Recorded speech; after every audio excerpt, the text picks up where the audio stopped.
Alam ko po, pagod na rin po kayo. Kanina pa po kayo rito. Mayroon pang araw nung kayo ay nandirito. At lubos po kaming nagpapasalamat sa tiyaga po ninyo na kayo ay nandiyan, hindi kayo umaalis. Kahit na alam namin na wala po kayong natanggap na ayuda. Hindi po ba? Meron ba kayong natanggap na ayuda? Meron ba kayong natanggap na ayuda rito? Doon sa likod, may natanggap ba kayong ayuda? Wala. Pero, andito pa rin kayo. Binibilang ko yung oras na nagtiyaga po kayo magmula kanina. Umaabot na po ng 6 na oras. At alam ko po, karamihan sa inyo, hindi pa po kayo naghahapunan. Ganyan po yung pagmamahal ninyo kay Tatay Digong, kay PRRD. Para masilayan nyo naman yung mga kandidato ni PRRD, ni Tatay Digong, ng PDP laban sa pagkasenador. Nauna na pong nagsalita yung aming mga kasamahan na kailangan po nila kaagad lumuwas pabalik ng Maynila o meron pa po silang kompromisong mahalaga. Kaya kaming mananatili dito sa Misamis Oriental, kasama ko si Attorney J.V. Hinlo at saka si Dr. Mata. Dito pa si Dr. Mata. Dito pa po kami kasi matutulog sa Misamis Oriental. Kaya kami po ang mahuhuling magsalita. Okay po yon sa amin para naman po mas makilala po ninyo kami. Unahin ko na po yung aking sarili. Ako po si Attorney Raul Lambino, tiga Northern Luzon po ako. Isa po akong purong Ilocano. At ang purong Ilocano, hindi po yan traidor, hindi po yan nang iiwan ng kaibigan, hindi po yan nang iiwan ng kasamahan. Sa panahon po ni PRRD bilang Presidente ng Pilipinas, karamihan po ng kanyang members of cabinet ay tiga Northern Luzon.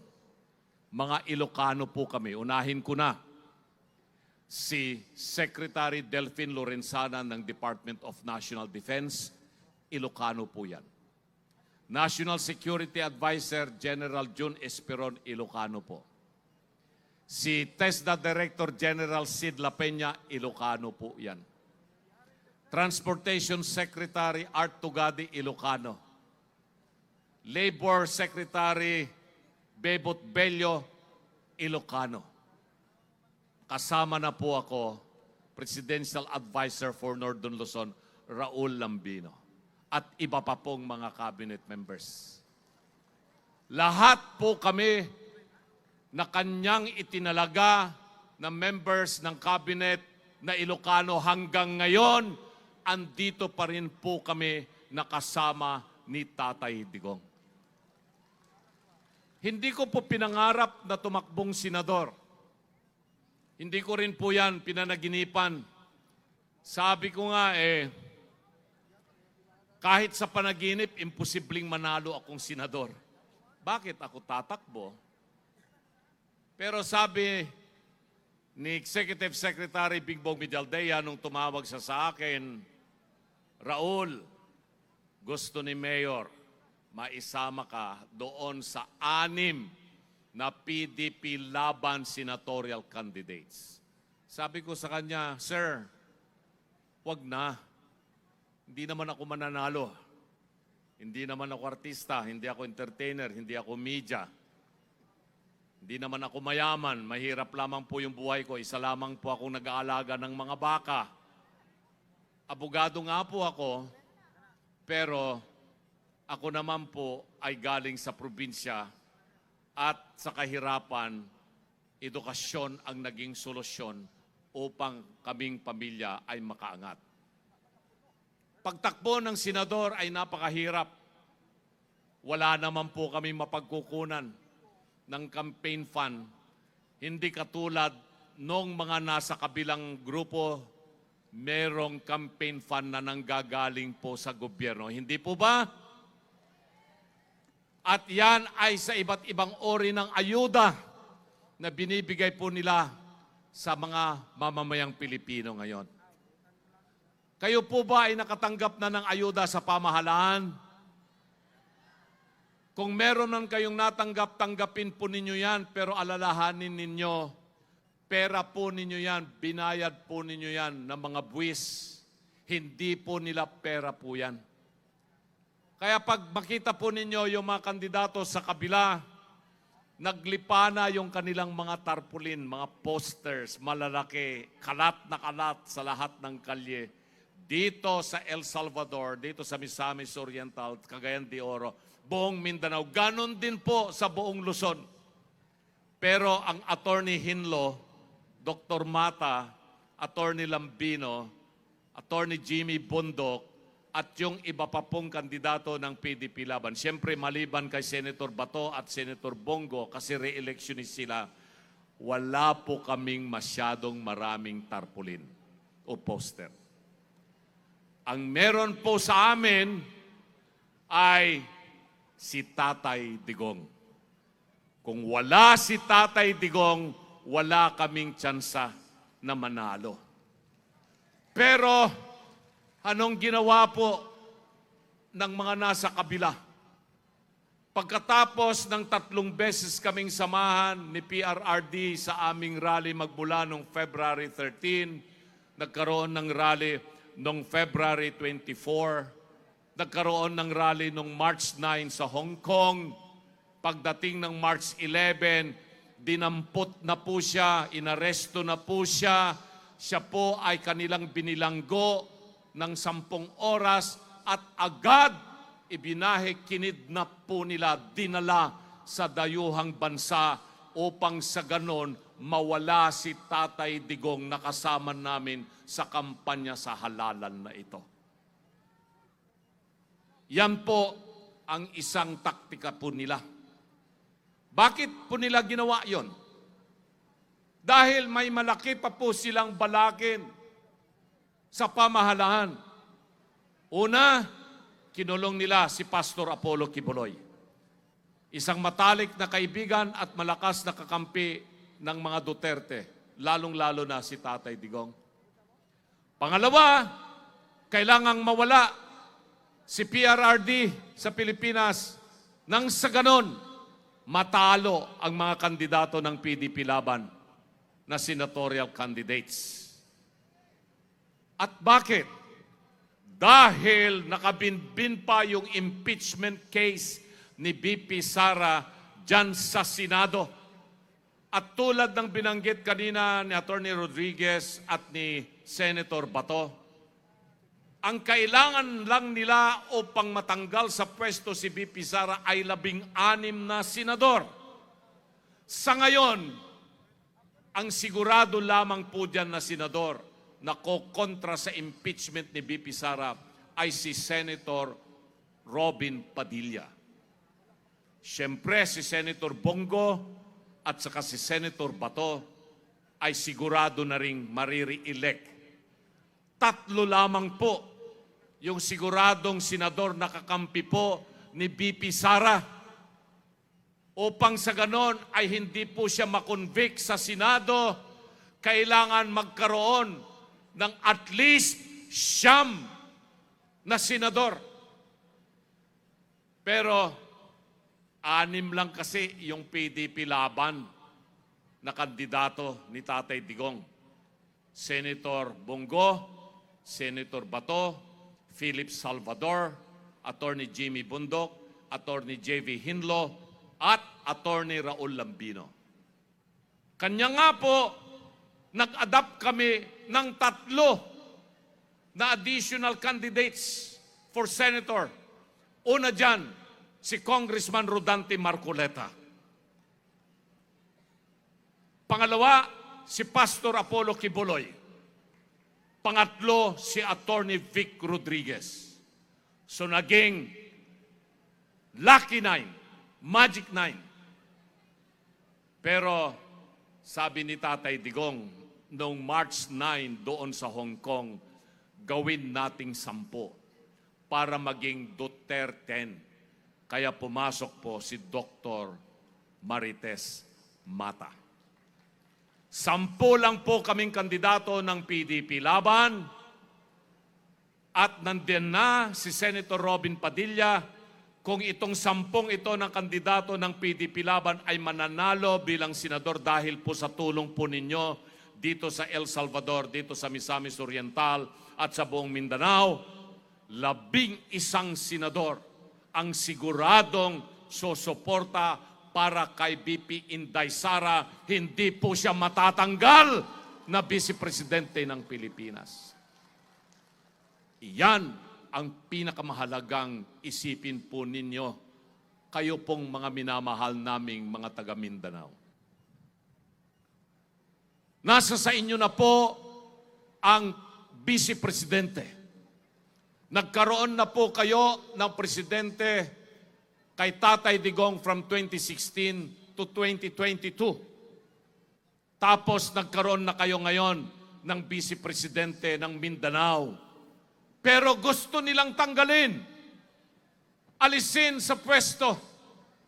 Pag nagtagumpay po silang matanggal si VP Sara, mawawalan po kayo ng Vice Presidente sa Mindanao.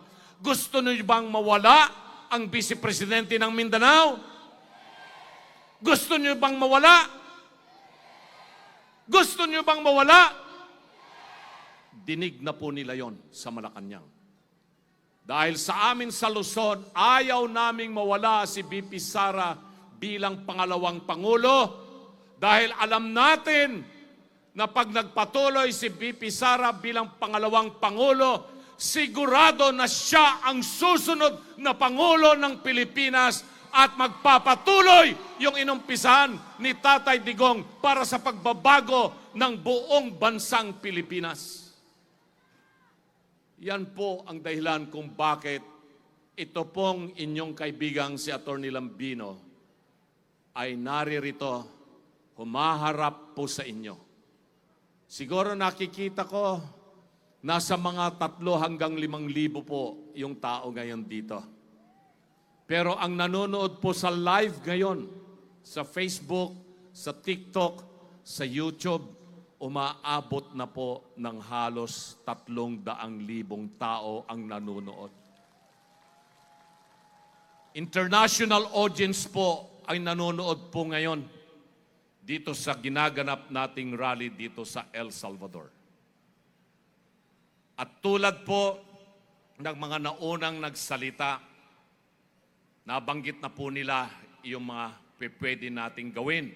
Mga programa tungkol sa agrikultura, edukasyon, infrastruktura, investment, overseas Filipino workers, kalusugan, at iba pa. Hindi ko na po uulitin po yon. Kanina nung nagsalita po si Mayor Makmak, napakinggan ko yung kanyang mga sinasabi kahit na po hindi ko po masyadong makapagsalita ng Bisaya, naiintindihan ko po. Ang tingin ko po sa kanya ay parang yung anak ko na kasalukuyang Vice Governor ng Pangasinan. Mag-umpisa po yung anak ko ay 36 years old, 36 years old din si Mayor Makmak. Ganon na ganon, sabi ko itong batang ito, ang kanyang mga sinasabi ay pang-presidente ng Pilipinas. Pwede po nating alagaan si Mayor Makmak. Yung kanyang sinasabi at yung mga binibitawan po niyang salita, galing sa puso. Kaya tulungan po natin si Mayor Mark Tan na maging mayor ng El Salvador. Tulad ni Ipe at ni Bongo kanina, kumanta po sila. Hindi ba? Kumanta rin si Jimmy Bundok. Pero si Ipe Salvador, ako po ay abogado niya. Ako rin po ay naging abogado ni President Gloria Macapagal Arroyo. Kanabanggit ni Ipe, yung isang kaso dyan na dinesisyonan ng Supreme Court, Lambino versus Comelec. Ako po yung Attorney Lambino na landmark case. Lahat po ng mga batang mga abogado. Kanina meron akong nakausap na isang abogada na sabi niya, Sir, idolo ka po namin dahil pinag-aralan namin yung kaso mong Lambino versus Comelec. Pero maliban po sa pagiging isang abogado at maliban sa pagiging isang magsasaka, marunong din akong kumanta at ako ang nagturo kay Jimmy Bundok. Yan. Alam ni Jimmy Bundok yan. Wala, nandun pa ba si Jimmy? Malis na si Senator Jimmy. Ang galing na bata na yan, very talented. Bago siya naging abogado, talagang napakahusay yan. Na kumanta si Jimmy. Mag-gitara, kumanta, mag-compose. Pero ako kasi, hindi katulad ninyo, karamihan. Sino mga Gen Z dito? Gen Z. Gen Y, Gen X, Millennial. Kami po ay baby boomer. Di ba ma'am, baby boomer tayo? Tayong mga ipinanganak after the war, di ba? Mga 1950s, mga ipinanganak yan, mga baby boomer yan, hanggang mga 1960s. So ang alam ko pong kanta ay yung mga kanta ng mga baby boomer. Pero itong kantang ito, ni-revive na rin ng mga bagong mga singers ngayon. At magagaling sila. Kaya napapanood nyo siguro yung British Got Talent, American Got Talent, o kaya The Voice. Ito ay madalas din kantahin nila yung mga magagaling na mga singers. Itong kantang ito ay isa sa paborito ko. Kasi sabi ko nga, imposibleng manalo ako sa halalan na ito. Kahit na sa panaginip, imposible na manalo ako at maging senador. Dahil alam ko naman yung sitwasyon. And that was when I filed my certificate of candidacy last October 2024. But as fate has turned in so many ways, the pendulum keeps on swinging. Parang nagbago yung sitwasyon. Was it really because of the intervention of the divine providence? Possibly. Possibly. And I would like to sing this beautiful song that was the theme song in the movie The Man of La Mancha, Don Quixote. It is a novel by Alexander Dumas. If you have read your literature, it's one of the most world-acclaimed movie. At alam ko marami sa inyo alam po ito. Nakahanda na ba yung operator? Wala yata. Ayaw yata akong pakantahin.